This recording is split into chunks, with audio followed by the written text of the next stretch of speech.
وضعیت افغانستان به کشورهای آسیای مرکزی تأثیری بواسطه منفی می‌رساند، زیرا من بارها گفتم که امنیت منطقه ما در نوبت اول به وضع این کشور همسایه وابسته می‌باشد.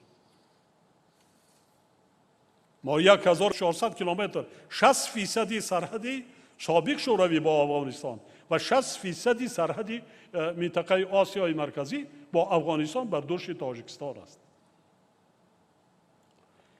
در رابطه با این خاطر رسان می سازم که طی زیاده از 20 سال اخیر من از منبرهای تشکیلات سازمانهای بین المللی و دیگر همایش‌های بین الاخلاقی حل مسئله افغانستان را به جامعه جهانی ده‌ها بار ابراز داشته تاکید نمودم که قضیه افغانستان راه حل نظامی ندارد و باید تنها با راه مذاکرات حل و فصل کرده شود.